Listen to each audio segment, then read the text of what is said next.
One of the challenges that Rudolf Steiner actually places in the world is that problems have to be gone through. They have to be overcome. They can't be avoided for true transformation. And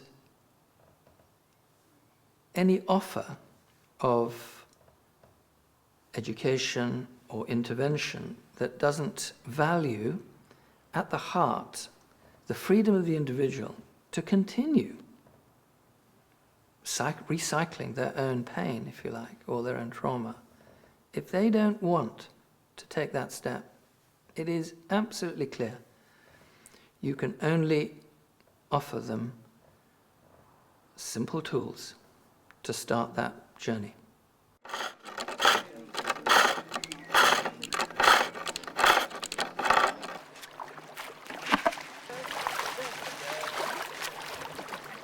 Okay, well done, Aaron.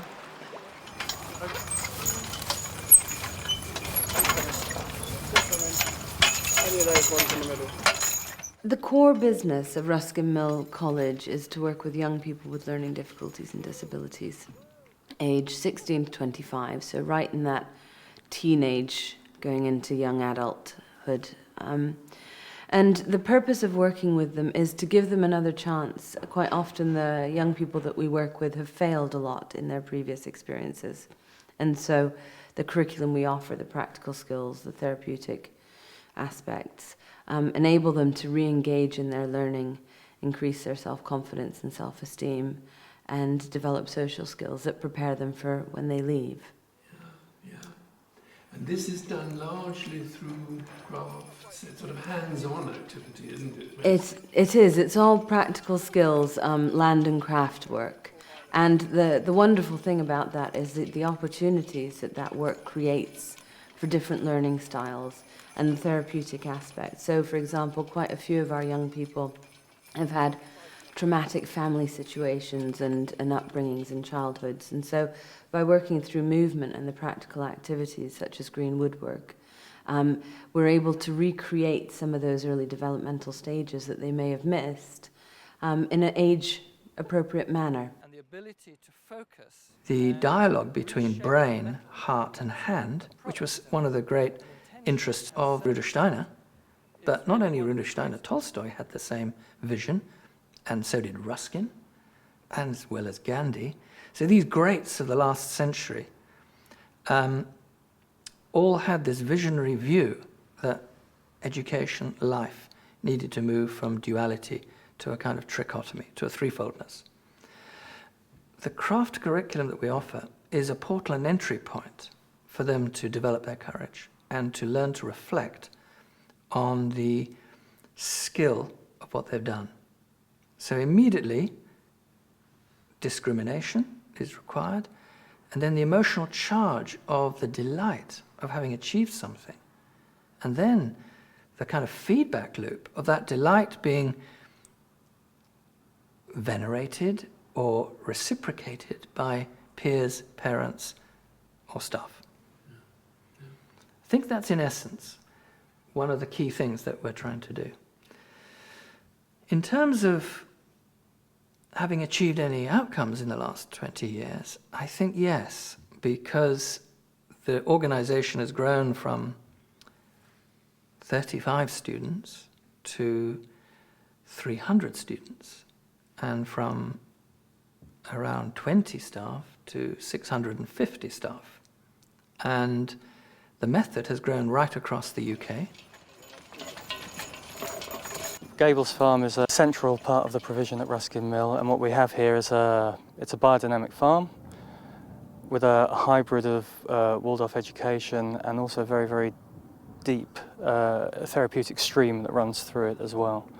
So when the student comes here to work with us, they're being emancipated from the previous forms of education that they may have experienced, and also they're having their senses woken up very, very strongly and gently and strongly together by the work that we're doing with them.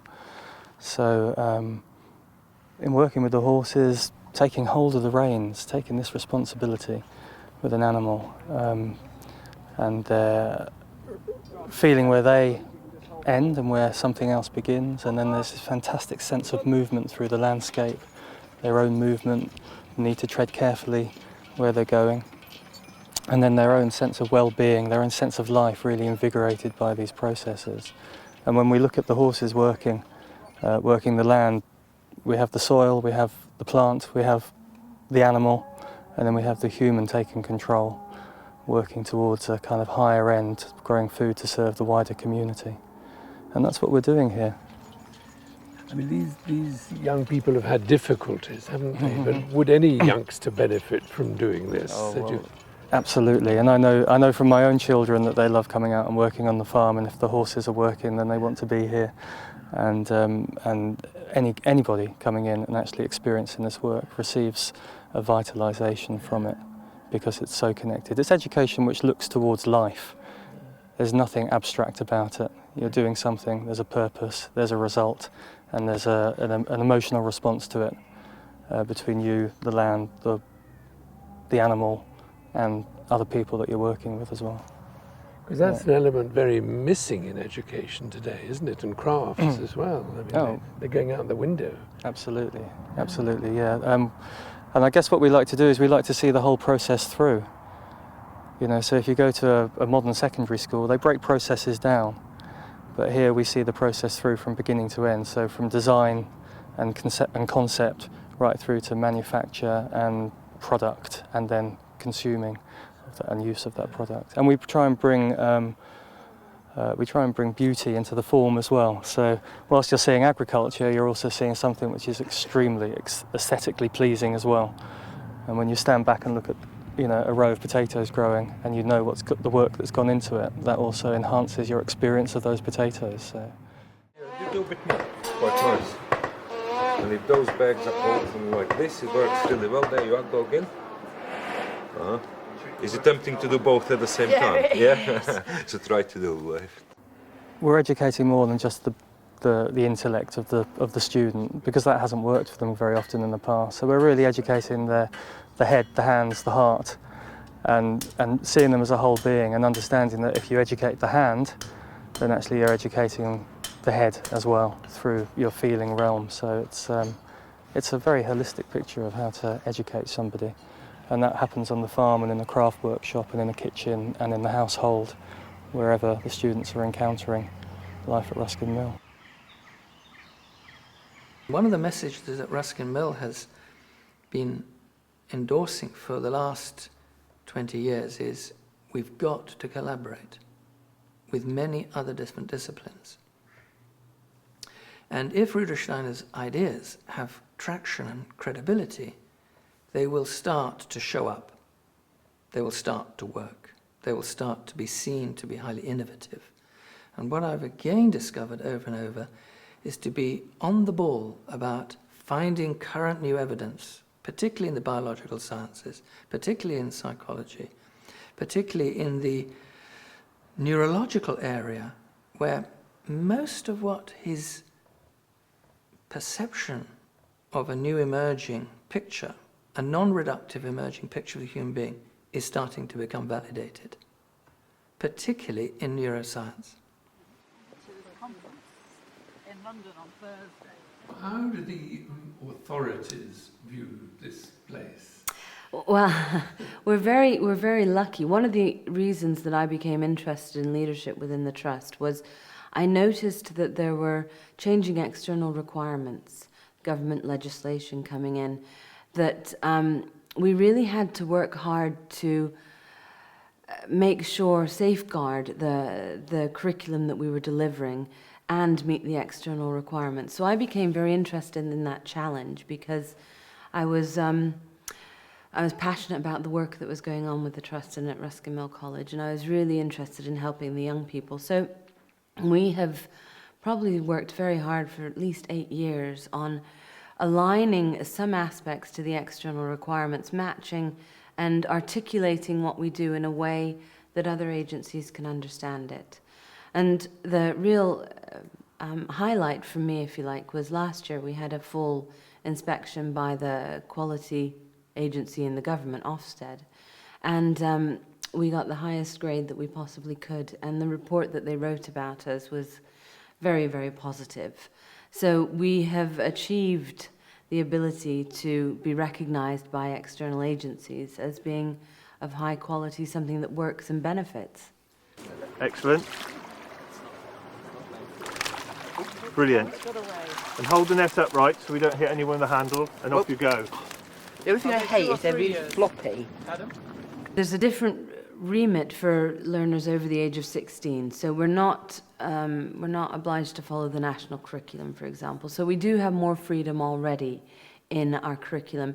And I think that what the external agencies are recognizing, that actually the development of transferable skills, if you like, so the work ethic, the social skills, the ability to concentrate and focus, spatial awareness, is much more relevant than getting a qualification in a specific thing.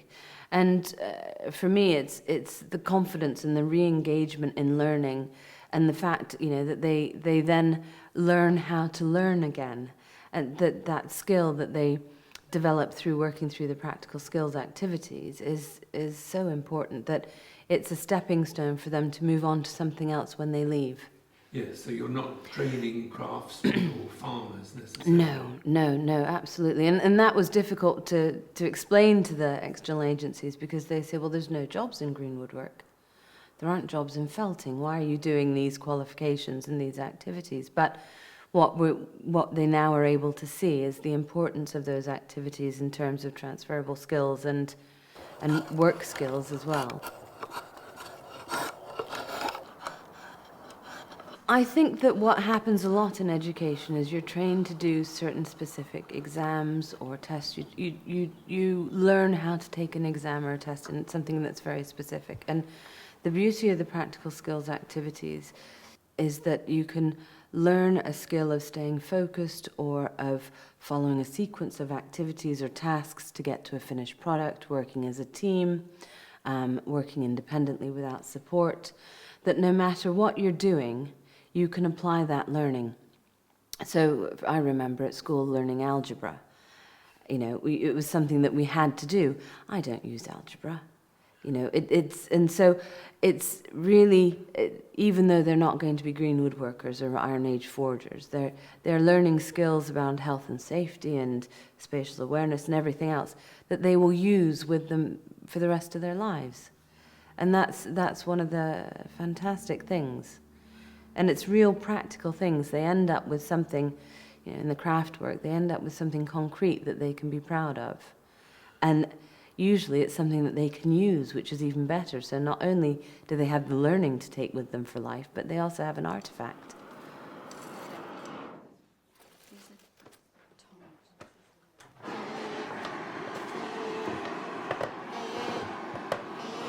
At Ruskin Mill College, students gain, who are special needs, into employment, a 48% success rate. The normal entry into employment from other state-run colleges is 7.5%. That's a very significant enhanced access to employment from the Ruskin Mill model. And that is to do with the cross-referencing of skill and thoughtfulness and emotional opportunities that the practical skills curriculum gives. But we need to evidence that. You know, that's a very good statistic. But we then need to say, how does that develop human autonomy? And we need to do another piece of work, which is, what is the magic of the biodynamic farm? What is that providing as a restorative experience? Because we rely on something within the biodynamic farm that I have to deeply thank biodynamic farmers for. And it's not quite clear what is the reciprocity that the farm gives to therapeutic opportunities in restoring the sensory relationships of young people. And then there's another very important piece, which is exploring the nature of human freedom. What is it? You know? And increasingly, I've discovered more and more from observing the students that their freedom is based not on what they can do themselves, but what they can do in relationship for the other. And I think Steiner calls that ethical individualism. Very complex thought. To be an individual, but at the same time, your freedom is contextualized within the ability to know and serve the other person around you. So that actually you are given immediate reflection, therefore a kind of self-knowing of what is appropriate. And when they stand up at the rostrum at the end of the year, the students, first thing they do is to thank everybody. And that is so moving that they've reached a point at 18 to 21 where they know enough that actually their ability to have reflected on what they've performed in the first 2 years, either of service, through the cafes, the box systems off the biodynamic farms, the chairs, the gloves, the music, the drama, the art, they know enough by then to thank everybody. That is a fairly remarkable affirmation that they've been able to reflect on themselves. That capacity to reflect is the first step in personal autonomy.